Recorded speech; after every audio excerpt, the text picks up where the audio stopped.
कि आपको पहले सबसे पहले फॉर्मूला की जरूरत पड़ता है। तो प्रोबेबिलिटी का बहुत सारा ऐसा जो है ऑब्जेक्टिव सवाल जो है डायरेक्ट फॉर्मूला से पूछ दिया जाता है। इसीलिए आज के इस वीडियो में हम आपको प्रोबेबिलिटी से जो भी आप लोगों का इंपॉर्टेंट फॉर्मूला है उस सारे फॉर्मूलाओं को हम आज के इस वीडियो में आपको बताने वाले हैं और समझाने वाले हैं, जिससे कि आपको अच्छा से याद भी हो जाएगा और आप ऑब्जेक्टिव क्वेश्चन देखते ही आसानी से टिक कर सकते हैं। तो आज का ये वीडियो आप लोगों के लिए बहुत ही इंपॉर्टेंट है, इसलिए इस वीडियो को आप पूरा जरूर देखिएगा। तो इस इंपॉर्टेंट वीडियो को स्टार्ट करते हैं। सबसे पहले हम लोग बात करेंगे कि क्लास 10th में यानी क्लास 10वां में आप लोगों को 2-3 गो फॉर्मूला पढ़े होंगे और आप लोगों को अगर याद होगा तो बहुत अच्छी बात है, नहीं तो हम आपको पहले बताएंगे। फिर क्लास 11th का भी 2-3 गो फॉर्मूला बताएंगे जो आप लोगों का इंपॉर्टेंट फॉर्मूला है, और तब हम आपको क्लास 12th में टोटल फॉर्मूला बताएंगे। तो देखिएगा, सबसे पहले आप लोगों को बता दें कि प्रोबेबिलिटी जैसे ही स्टार्ट करते हैं तो इसमें आप लोगों को कोई एक्सपेरिमेंट करते हैं, और जो एक्सपेरिमेंट करने के बाद जो हमें आउटकम्स प्राप्त होता है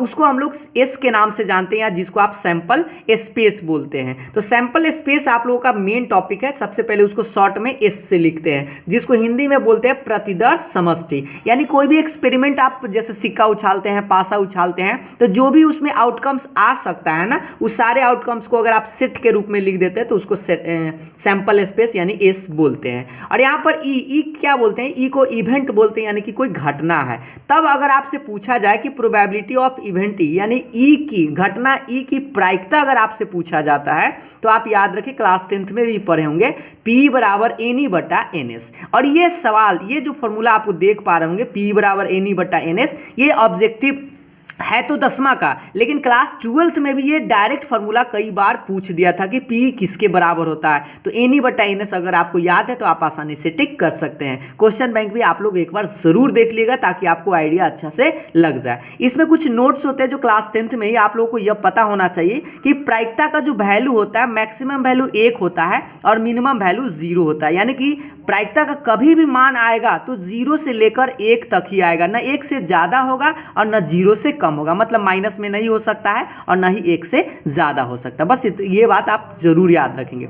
दूसरा जो इसमें नोट आप लोगों को याद रखना था क्लास 10th में कि प्रायिकता हाँ प्लस प्रायिकता नौ का मान कितना होता है? 1 होता है। इसको ऐसे बोलते हैं P plus PE dash. Dash का मतलब होता है ई नहीं। तो हाँ प्लस 9 का प्रायिकता जोड़ते हैं तो वह 1 के बराबर होता है। तो इससे आपको वो फायदा यह होगा कि अगर मान लीजिए कि हाँ का प्रायिकता पता हो और 9 का निकालना हो तो आप 9 का निकाल सकते हैं इस तरह से, P डैश बराबर ई प्लस P है, इधर आएगा तो माइनस P हो जाएगा। तो इस तरह से आप याद रख सकते हैं कि PE डैश बराबर 1 माइनस PE। ठीक है, तो ये तो आपका क्लास 10th का हो गया। इसमें आप लोगों को एक और आप लोग पढ़े होंगे निश्चित घटना और अनिश्चित घटना, जो क्लास 10th में ही आप पढ़े होंगे कि श्योर इवेंट कहने का मतलब निश्चित घटना की अगर प्रायिकता कभी आपसे पूछ दिया जाए तो उसका वैल्यू 1 होता है, और अनिश्चित घटना जिसको आप फाई कहने का मतलब एक भी एलिमेंट इसमें न होता है तो उसका मान 0 होता है। तो इसलिए आप याद रखेंगे कि निश्चित घटना की प्रायिकता 1 होता है, यानी कि श्योर इवेंट का जो होगा उसका प्रायिकता 1 होगा, और जो जिसको आप असंभव घटना बोलते हैं तो उसका प्रायिकता 0 होगा। ठीक है, तो ये क्लास 10th की बात हो गया। क्लास 11th में आप लोगों को दो फॉर्मूला यहां पर आप लोगों को देख पा रहे होंगे, ये वाला फॉर्मूला आपको पढ़े होंगे। ये देखिएगा ध्यान से, नंबर 5 से कि PA यूनियन B बराबर PA plus PB minus PA intersection B। ये क्लास 11th में आप लोगों ने पढ़ा होगा जरूर, अगर प्रोबेबिलिटी पढ़े होंगे तो, कि PA यूनियन B बराबर PA plus PB minus PA intersection B। यानी 4 को ये जो चीज़ है इसमें भी आपको ऑब्जेक्टिव क्वेश्चन क्लास 12th में बुआ पूछा जाता है, इसलिए हम आपको इसको पहले बताते हैं कि PA यहाँ यूनियन है और यहाँ इंटरसेक्शन है। तो इसमें क्या करता है, 4 गो में कोई 3 गो दे देता है और चौथा आपसे पूछ देता है, तो आप आसानी से इस फॉर्मूला का यूज करके निकाल सकते हैं।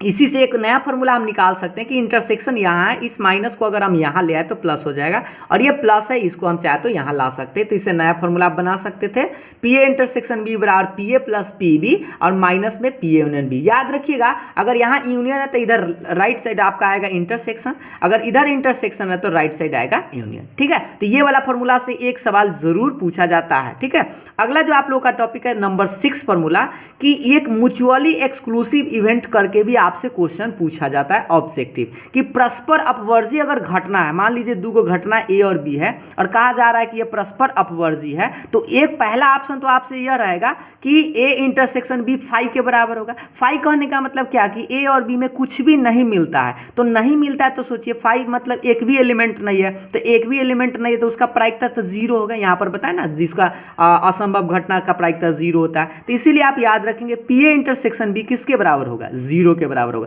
ये कब, जब ए और बी म्यूचुअली एक्सक्लूसिव इवेंट होगा, परस्पर अपवर्जी घटना होगा तब। और इससे अगर सोचिए इंटरसेक्शन का मान जीरो होगा तो इस वाले फॉर्मूला में अगर आप रखिएगा तो एक नया फॉर्मूला प्राप्त होगा। कैसे, ये यूनियन रहेगा, ये पी ए रहेगा और ये पी बी रहेगा, और या सोचिए यहाँ तो इंटरसेक्शन है और इंटरसेक्शन का मान अगर जीरो हो जाए, जब वो कह दिया जाए कि म्यूचुअली एक्सक्लूसिव है तो इसका मान जीरो, तो इसको छोड़ देते हैं। तो इससे आप नया फॉर्मूला याद रख सकते हैं कि पी ए यूनियन बी बराबर P A plus P B. ये वाला फॉर्मूला कब याद रखिएगा, जब कहा जाए कि वो म्यूचुअली एक्सक्लूसिव है तब, और अगर न कहा जाए तो आप मेन फॉर्मूला ये वाला याद रखेंगे, पी ए यूनियन बी बराबर P A plus P B minus intersection. ठीक है, तो यहाँ तक आप लोग समझ गए। इसी में आपको दो और चीज समझना था, नंबर 7 और नंबर 8। यह भी सवाल आपसे बहुत बार पूछा जाता है कि P A dash intersection B dash. देखिए इंटरसेक्शन का मतलब एंड होता है और यूनियन का मतलब और होता है, ओ आर वाला। ठीक है, तो ए डैश इंटरसेक्शन बी डैश का अगर आपसे कभी कभी फॉर्मूला से मान पूछ दिया जाए तो इसके लिए आप ये वाला फॉर्मूला यूज करेंगे,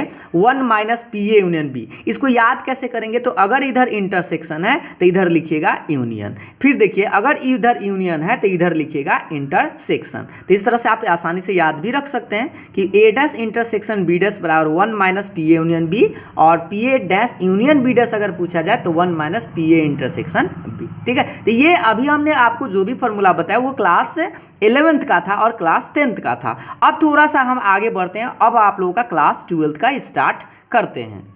हम लोग बात करते हैं क्लास 12th का पहला नंबर आप लोगों को फॉर्मूला कौन सा जरूरत पड़ता है। तो देखिए इसमें थोड़ा सा आप यह भी याद रख सकते हैं कि म्यूचुअली एक्सक्लूसिव इवेंट्स कब होता है, तो कोई भी दो इवेंट्स का अगर इंटरसेक्शन निकालते हैं, अगर वो फाई के बराबर होता है तो उसको म्यूचुअली एक्सक्लूसिव इवेंट्स कहते हैं। ऐसे तो ये क्लास 11th का ही है। और एग्जॉस्टिव इवेंट्स कब होता है, जिसको आप समग्र घटना बोलते हैं, तो जितना भी घटना है उस सारा का यूनियन निकालिएगा, और अगर वो सैंपल स्पेस के बराबर आ जाए तो सारे घटनाओं को हम बोल सकते हैं कि एग्जॉस्टिव इवेंट्स यानी कि समग्र घटना है। ठीक है, तो दो तो आप इस तरह से परिभाषा याद रखेंगे कि तो कोई दो घटना जिसका इंटरसेक्शन निकालेंगे अगर वो फाई के बराबर आता है तो उसको म्यूचुअली एक्सक्लूसिव बोलते हैं, और सब घटना का यूनियन निकाल के अगर वो एस के बराबर आ जाए, मतलब सैंपल स्पेस के बराबर आ जाए, तो उसको एग्जॉस्टिव इवेंट्स यानी समग्र घटना बोलते हैं। रही बात अब क्लास 12th में आप लोगों को यहाँ से कि कंडीशनल प्रोबेबिलिटी से आप लोगों का टॉपिक स्टार्ट होता है क्लास 12th में। तो कंडीशनल प्रोबेबिलिटी से तो आपको सवाल निश्चित रूप से पूछा ही जाता है,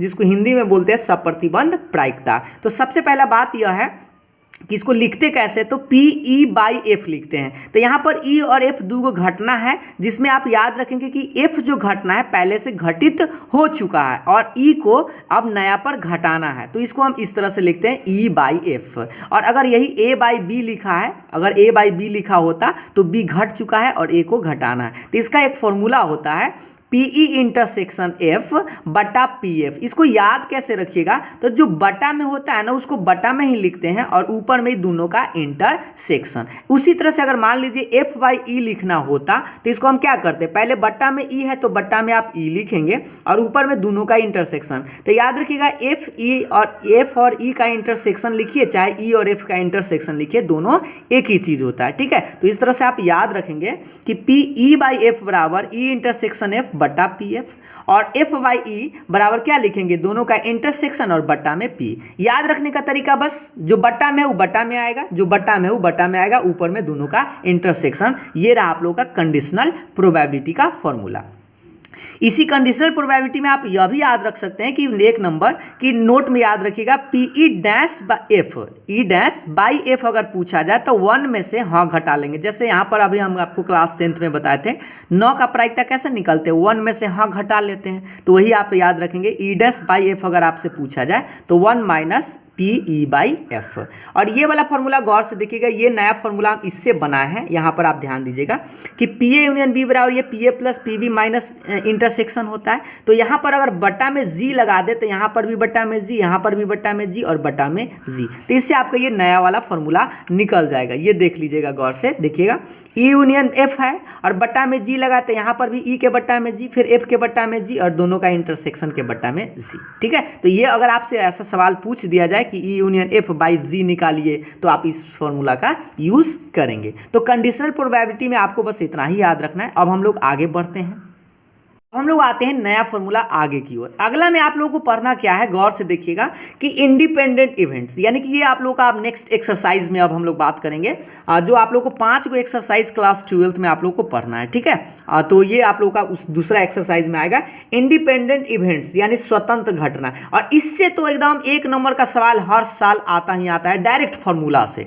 कैसे, ध्यान दीजिएगा कि A और B आर इंडिपेंडेंट इवेंट्स, मतलब A और B स्वतंत्र घटना है। यदि मतलब कब होता है स्वतंत्र घटना, तो आप याद रखेंगे कि PA इंटरसेक्शन B किसके बराबर हो, अगर PA इंटू PB के अगर वो बराबर आता है तो हम कह सकते हैं कि A और B जो है वह स्वतंत्र घटनाएं हैं। ठीक है, तो आपसे कैसे परीक्षा में क्वेश्चन पूछेगा कि दो घटना, कोई कहेगा कि यह स्वतंत्र है तो आप बताइए चारों ऑप्शन में से कौन सा सही है। तो बस आपको ये वाला याद रखना है कि PA इंटरसेक्शन B किसके बराबर, तो PA इंटू PB के बराबर होता है। इसी चीज़ को आप शॉर्ट में ऐसे भी लिख सकते हैं, इंटरसेक्शन को हटाकर ऐसे डायरेक्ट AB भी लिख सकते हैं। ठीक है, तो PA/AB बराबर PA इंटू PB। ये कम यूज़ होता है, ज़्यादा आपको यही वाला यूज़ करना है, PA इंटरसेक्शन B बराबर PA इंटू PB। तो बस आपको ये वाला ज़रूर याद रखना है, जैसे ही स्वतंत्र घटना की बात आए तो आप ये वाला फॉर्मूला यूज़ करेंगे। उसके बाद अगर मान लीजिए यहाँ पर 2 घटना था, यही 3 घटना अगर स्वतंत्र हो तो इसके लिए आप यूज़ करेंगे PA intersection B intersection C बराबर, बस आप याद रखिए दोनों में इंटरसेक्शन है तो बस PA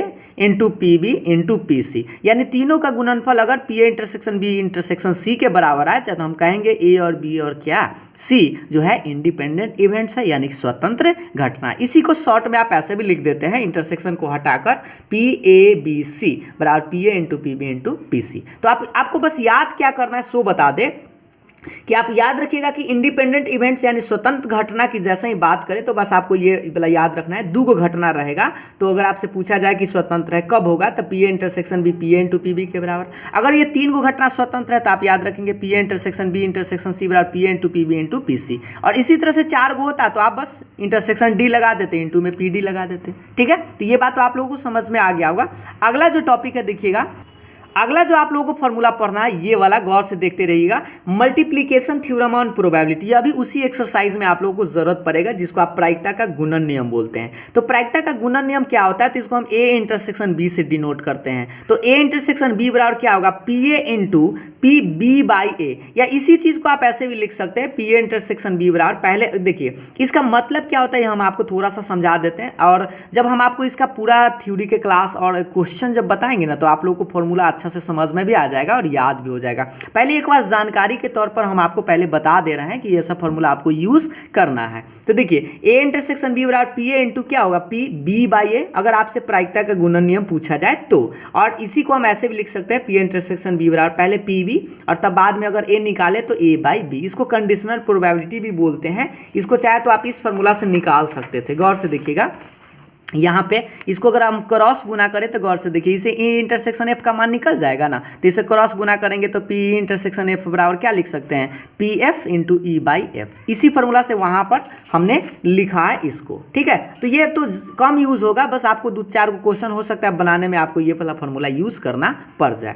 नेक्स्ट जो आप लोगों का है कि ये वाला आप याद रखेंगे कि E और F इंडिपेंडेंट इवेंट्स है, तो इसमें कुछ नोट्स भी आपको याद रखना, जो मॉडल सेट में कुछ साल पहले आप लोगों से क्वेश्चन इस तरह के पूछ दिया था फिल इन द ब्लैंक्स में कि E और F अगर स्वतंत्र है तो आप 3 को इसमें नोट याद रखेंगे कि देखिएगा ध्यान से, E और F अगर स्वतंत्र है तो E डैश और F जो वह भी स्वतंत्र होगा, E और F डैश भी स्वतंत्र होगा, E डैश और F डैश भी स्वतंत्र होगा। एक बार फिर से इसको बताते हैं, जैसे E और F मान लीजिए अगर वो कह रहा है कि स्वतंत्र घटना है तो आपको याद रखना है कि E डैश और एफ इसमें डैश नहीं है तो भी यह दोनों स्वतंत्र होगा, या ई पर डैश नहीं है एफ पर डैश है तो भी दोनों स्वतंत्र होगा, और या दोनों पर डैश है तो भी यह स्वतंत्र होगा। ये तीनों नोट आपको याद रखना है, ठीक है। कब? जब स्वतंत्र की बात करें तब। इसमें आप दो फॉर्मूला आप याद रख लीजिएगा कि पी ए यूनियन बी कभी कभी आपसे पूछ दिया जाए कि पी ए यूनियन बी बताइए, कब? जब ए डैश और बी डैश आपको पता हो। तो पी ए यूनियन बी बराबर 1 minus P A dash into P B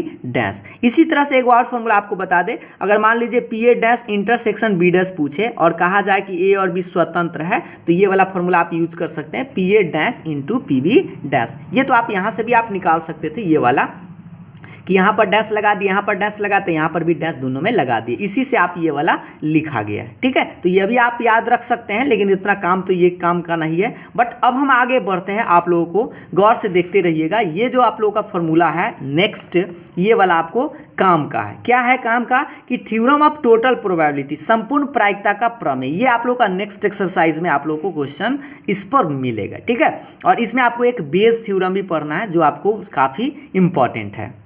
सबसे पहले आपको संपूर्ण प्रायिकता प्रमेय समझाते हैं। मान लीजिए कि कुछ घटना है जो n घटना है, जैसे E1, E2, E3, En dot dot dot, ये सब n को घटना है, तो सबका अगर यूनियन निकाले, अगर वो s के बराबर आ जाए और a एक कोई और घटना है, a क्या है? कोई और घटना है, और आपसे इस घटना का प्रायिकता पूछ लिया जाए, टोटल प्रायिकता पूछ लिया जाए, तो आप इस तरह से याद रखेंगे, Pa बराबर Pe1 dot P A by E one. गौर से देखिए, यहाँ जो वैल्यू है वही यहाँ है, ठीक से देखिएगा, P E one dot P A by E one, मतलब डॉट कहने का मतलब इंटू आप याद रखेंगे, और P two into P A by E two plus dot dot dot, उसी तरह से आगे लिखेंगे पी, अगर यहाँ ई एन लिखे तो P A by E N लिखेंगे। यानी कि इसको हम ऐसे समझा दें आपको कि टोटल प्रायिकता को हम लोग क्या बोलते हैं? संपूर्ण प्रायिकता के प्रमेय को हम लोग पी ए से डिनोट करेंगे, और पी ए बराबर क्या लिखेंगे? ई वन से स्टार्ट करेंगे और कहाँ तक चल जाएंगे? ई एन तक। जैसे मान लीजिए अगर 4 को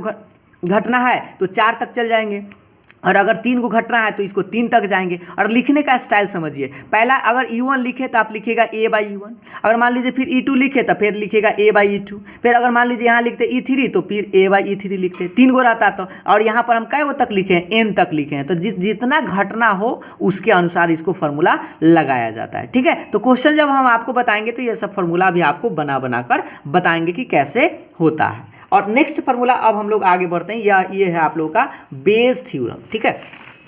देखिएगा, अब आप लोग का आता है बेस थ्योरम। इसमें आप लोग का एक 5 नंबर का क्वेश्चन पूछा जाता है। तो बेस थ्योरम जो है ना, आप लोग का नेक्स्ट एक्सरसाइज में अब पूरे क्वेश्चन जो है इसी में आप लोग को बनाना पड़ेगा बेस थ्योरम से। तो बेस थ्योरम भी उसी तरह से, थोड़ा सा इसमें डिफरेंट है टोटल प्रोबेबिलिटी से थोड़ा सा, कि मान लीजिए एन को घटना है इसमें भी, और सबका यूनियन निकालते हैं वो एस के बराबर आता है, और कोई भी 2 घटना का इंटरसेक्शन निकालते हैं तो वो फाई के बराबर आता है, अर्थात कि कोई भी 2 घटना में कुछ मिलता नहीं है, ठीक है। और ए एक नया घटना है, ए क्या है? एक नया घटना है, और तब आपसे इस तरह से कुछ प्रायिकता पूछ दिया जाए, ई आई by A. E I by ए कहने का मतलब, मान लीजिए आई का मान 1 हो सकता है, 2 हो सकता है, 3 हो सकता है, 4 हो सकता है, n हो सकता है, इस तरह से। तो यहाँ पर इसीलिए लिख दिए हैं कि i का मान 1 हो सकता है, 2 हो सकता है, 3 हो सकता है, डॉट डॉट n हो सकता है। तो मान लीजिए अगर यहाँ ई आई लिखे हैं, बाई अगर a पूछ दिया जाए तो आप लिखेंगे पी ई आई, यानी यहाँ वाला मान, और फिर इसका a बाई ई आई, ठीक है। एक बार फिर से समझिए, अगर e बाई a पूछ दिया जाए तो ये बेस थ्योरम के अनुसार पी ई आई गुना P A by E I, ऊपर में याद रखिए यहाँ 1 लिखेंगे तो यहाँ पर भी 1 और यहाँ पर भी 1, यहाँ अगर 2 लिखेंगे तो यहाँ पर भी 2, यहाँ पर भी 2। और ये कैसे जानेंगे कि 1 2 लिखते हैं? तो वो क्वेश्चन पर डिपेंड करेगा, ठीक है। जब क्वेश्चन हम आपको बताएंगे उस टाइम आपको बताएंगे कि ये दूसरा से पूछ रहा है, पहला पूछ रहा है या तीसरा पूछ रहा है। और नीचे में आपको याद रखना जे का मान 1 से लेके n तक जाएगा, ये पूरा n तक जाएगा। जैसे अभी हम आपको ये टोटल प्रोबेबिलिटी जो बताए थे, इधर गौर से देखिए, पी ए बराबर क्या बताए थे? 1 से लेके कहाँ तक गया था? n तक, यही वाला मान लिखल है। इसी को शॉर्ट में हम यहाँ पर लिख दिए इस तरह से, P E J into A by E से। और जे का मान कहाँ से कहाँ तक जाएगा? 1 से लेके n तक। इसी को अगर आप फुल फॉर्म में लिखना चाहे तो ऐसे लिखेंगे, गौर से देखिए, यहाँ आई है तो ऊपर में तो आई ए रहेगा, और नीचा में 1 से लेके n तक जाएगा ना, तो लिखेंगे पी, अगर E1 लिखे तो a बाई E1 आएगा, प्लस के बाद फिर क्या लिखे? अगर E2 लिखे तो फिर a बाई E2 आएगा, उसी तरह से डॉट डॉट डॉट, अगर En लिखे तो a बाई n आएगा। तो देखिए ये n को घटना के लिए है, लेकिन आपसे क्वेश्चन ज़्यादा क्या वो पूछता है? 2 या 3 घटना करके आपसे पूछता है। तो मान लीजिए 3 घटना है तो 3 तक यहाँ E1 से स्टार्ट कीजिएगा और 3 तक चल जाइएगा। अगर 2 को घटना रहता तो E1 से स्टार्ट करते हैं 2 तक लिख देते, बस ये सब छोड़ देते। और ऊपर में आपसे जो पूछे ना, मान लीजिए अगर E1 पूछता है तो आप ऊपर E1 by A by E1 लिखिएगा। अगर 2 पूछता है तो यहाँ E2 बाई A रहता तो यहाँ लिखते PE2 और A बाई E2। ठीक है, ये सब फॉर्मूला जब क्वेश्चन बताएंगे ना तब आप लोगों को ज़्यादा समझ में आएगा। अभी फिलहाल जानकारी के तौर पर आप याद रखते जाइए। अगला देखिएगा, अगला जो आप लोगों का फॉर्मूला है, अब ये है आप लोगों का नेक्स्ट एक्सरसाइज की बात करते हैं। तो ये है random variables and it's probability distribution, यानी नेक्स्ट एक्सरसाइज। तो random variables and it's probability distribution कहने का मतलब कि यादृच्छिक चर और इसका प्रायिकता बंटन। तो आपको सबसे पहले समझना होगा कि यादृच्छिक चर क्या होता है और इसका प्रायिकता बंटन क्या होता है। तो देखिए यहाँ पर कैपिटल X जो लिखा हुआ रहेगा ना, उसको हम लोग रैंडम वेरिएबल यानी यादृच्छिक चर बोलते हैं। और इसका मान कुछ हो सकता है, जैसे x1 x2 x3 dot dot dot इस तरह से एक्शन। जैसे आप मैच खेलते हैं तो आप क्या करते हैं, 1 मैच जीत जाते हैं, चाहे 2 जीतते हैं, चाहे 3 जीते हैं, या टोटल का टोटल मैच जीत जाते हैं, या टोटल का टोटल हार भी सकते हैं। इसमें ड्रॉ की बात नहीं होता है, ठीक है, बस आप याद रखिएगा इसमें। तो यहाँ जो x जो है ना वही है कि कितना आप सक्सेस करते हैं। तो हो सकता है 0 1 2 3 इस तरह से डॉट डॉट जाएगा। तो ये रैंडम वेरिएबल x कहलाता है। इसका प्रायिकता बंटन कैसे लिखते हैं, तो देखिएगा x के सामने कुछ मान आएगा, जैसे x1 x2 dot dot dot xn, और इसका संगत प्रायिकता को हम लोग px बोलते हैं। और इसके सामने मान लीजिए p1 पहला प्रायिकता, इसके सामने p2 दूसरा प्रायिकता, ये वाला डॉट डॉट डॉट रहेगा और लास्ट में पीएन प्रायिकता रहेगा। तो ये जो आपको बॉक्स दिखाई दे रहा है ना, इसी को हम लोग प्रायिकता बंटन बोलते हैं। तो आपको इसमें याद क्या रखना है सो हम आपको बताते हैं। तो कभी कभी आपसे पूछ दिया जाए कि प्रायिकता बंटन बनाइए, तो बस आपको इस तरह से ये बॉक्स आपको याद रखना है कि पहला में x लिखते हैं, दूसरा में px लिखते हैं, और x का मान जो होता है इसमें लिखते हैं, और px का मान जो इसका प्रायिकता जो निकल के आएगा इस तरह से। या हो सकता है कि आपको इस तरह के बॉक्स एगो आप सेंटर वाला एग्जाम जो हुआ उसमें भी आप देखिएगा तो इस तरह से आपको बॉक्स बनाकर एक लास्ट क्वेश्चन 5 नंबर का पूछा था। तो इसमें आप एगो बात याद रखना है कि कोई भी जो प्रायिकता आपको दिखाई दे रहा है ना, कोई भी प्रायिकता 0 से बड़ा होगा और 1 से छोटा होगा। कोई भी प्रायिकता 1 से, कभी आप जानते हैं ना, आपको शुरू में बता दिए क्लास 10th में कि कोई भी प्रायिकता होगा वह 1 से बड़ा नहीं हो सकता है और ना ही वह 0 से छोटा हो सकता है, मतलब माइनस में हो सकता है। ठीक है, तो प्रायिकता कभी भी होगा 0 से बड़ा और बराबर, 1 से छोटा और बराबर होगा। और इसमें अगर ये बक्सा दिया रहे, अगर ये एक बात ऐसे भी सवाल पूछ दिया जाता है कभी कभी कि ये प्रायिकता बंटन है या नहीं, तो चेक करने का नियम है कि सारा प्रायिकता को आप जोड़िएगा, नीचे जो लिखल रहेगा ना प्रायिकता सबको जोड़ कर देखिएगा। अगर वह 1 के बराबर आ जाए तो कहेंगे प्रायिकता बंटन सही है। ठीक है, तो ये इसीलिए इसको लिखें सिग्मा px बराबर 1। इसी को आप ऐसे भी लिख सकते हैं p1 plus p2 plus p3 plus dot dot dot pn, सबके जोड़ जाड़ के कितना आएगा, 1 आएगा। कभी कभी सवाल ऐसे भी पूछ दिया जाता है, कोई बंटन दे दिया जाता है और ये इसमें गायब कर दिया जाता है x लिखकर, और कहा जाता है उसका मान निकालिए। तो आप इस सब को जोड़कर किसके बराबर लिखेंगे, 1 के बराबर लिखेंगे। अगर वह 1 के बराबर नहीं आता है तो बोलेंगे वो प्रायिकता बंटन ही नहीं है। ठीक है, इसमें अब सवाल और पूछता क्या है, 3 गो सवाल आप लोगों से जटिल भरा पूछता है। कैसा कैसा सवाल देखिएगा।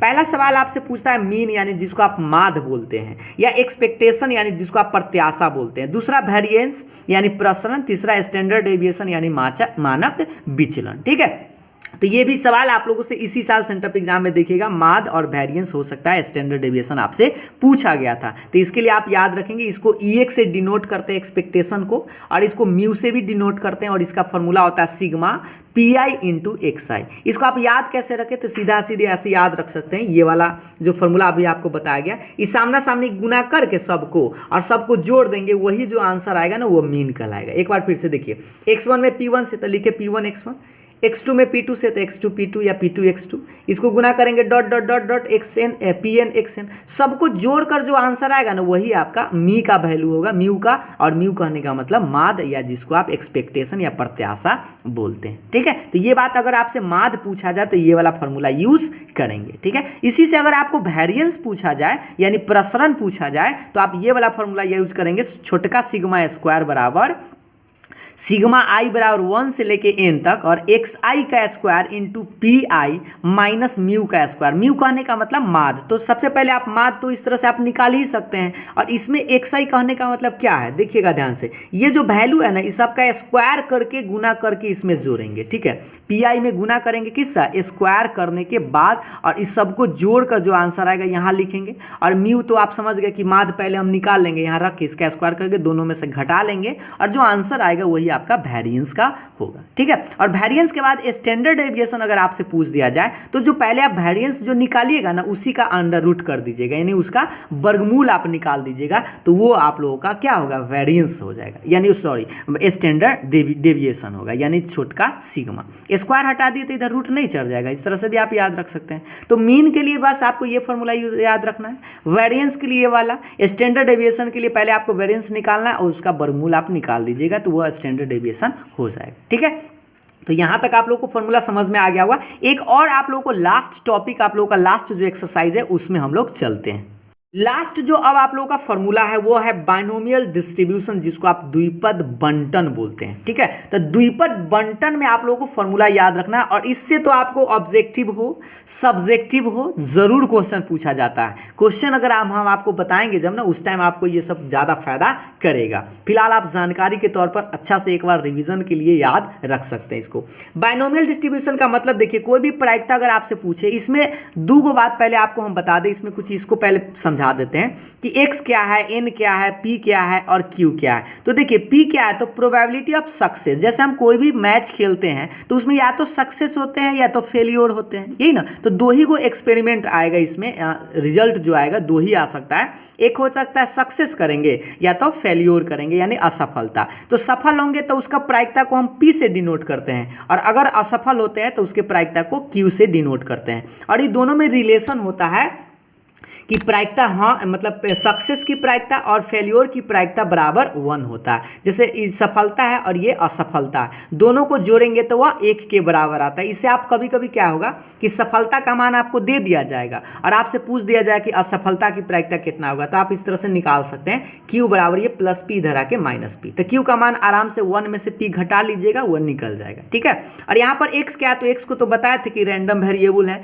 यानी यादृच्छिक चर है, और n क्या है, तो नंबर ऑफ ट्रायल्स है, यानी परीक्षणों की संख्या। इसका मतलब समझिए, जैसे इसमें आपसे सवाल कैसे पूछा जाता है, इस तरह से कि एक सिक्का उसको 20 बार उछालते हैं, 10 बार चित आना चाहिए, ऐसा सवाल पूछा जाता है। या एक पासा को 5 बार उछालते हैं और उसमें हमको 6 प्राप्त होना चाहिए। इस तरह के सवाल अगर जिसमें आपको पूछा जाए तो उसमें जो है यही वाला फॉर्मूला आपको यूज करना होता है कि n गो उछाले, उसमें से हमको जय गो चाहिए वो लिखते हैं, n गो में से x गो, और q के पावर क्या लिखते हैं, n माइनस एक्स। q क्या है, असफलता है, और p क्या है, सफलता है। तो मान लीजिए x को सफलता है तो n में से x घटा लेंगे तो वह असफलता हो जाएगा। ठीक है, और टोटल कितना एक्सपेरिमेंट किए हैं, तो n गो। ठीक है, तो ये वाला फॉर्मूला यूज रखेंगे। जैसा मान लीजिए x का मान अगर 2 को सफलता पूछे तो यहाँ पर आप 2 रखिएगा, तो यहाँ पर भी 2, यहाँ पर भी 2, यहाँ पर भी 2, और टोटल तो आपको कहबे करेगा क्वेश्चन में कि 10 बार या 20 बार या 30 बार उछालते हैं, तो वह n का मान हो जाएगा। और p और q क्या है, तो सफलता और एगो असफलता है। ठीक है, और इसी को आप बाइनोमियल डिस्ट्रीब्यूशन अगर बक्सा के रूप में बनाना चाहिए तो बना सकते हैं। x का मान अगर 0 होगा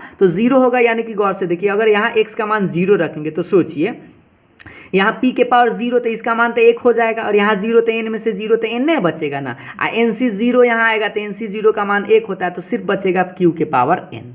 ठीक है, और अगर 1 रखेंगे तो 1 रख दीजिए, यहाँ 1, यहाँ पर भी 1, यहाँ पर भी 1, तो ये वाला नया फार्मूला बनेगा। ठीक है, यहाँ पर अगर मान लीजिए 2 रखिएगा तो 2 2 2, यहाँ पर ये वाला, फिर डॉट डॉट डॉट, अगर x लिखिएगा तो ये वाला आ जाएगा nc x, q के power n minus x, p के power x, dot dot dot. अगर आप n रखिएगा तो nc, n जब रखिएगा ना तो सोचिए, यहाँ n रखिएगा तो n में से n घटेगा तो 0, तो ये तो पूरे 1 हो गया ना, तो 1 में ये हो गया p के पावर n, ये p के पावर n, nc n का मान 1 होता है, तो इसीलिए डायरेक्ट आप pn भी बोल सकते हैं। ठीक है, तो ये बाइनोमियल डिस्ट्रीब्यूशन इसी फॉर्मूला से आप बक्सा में बना सकते हैं। फिलहाल आप ये वाला फॉर्मूला जरूर याद रखिएगा कि px बराबर क्या होता है, तो nc x, q के power n minus x, p के पावर x। जब कब ये जब सफलता और असफलता, या ऐसे कैसे पकड़िएगा इसको कि एक सिक्का को 10 बार उछालिए, 20 बार उछालिए, ऐसा सवाल आए तो समझिए यही वाला बनाना होगा।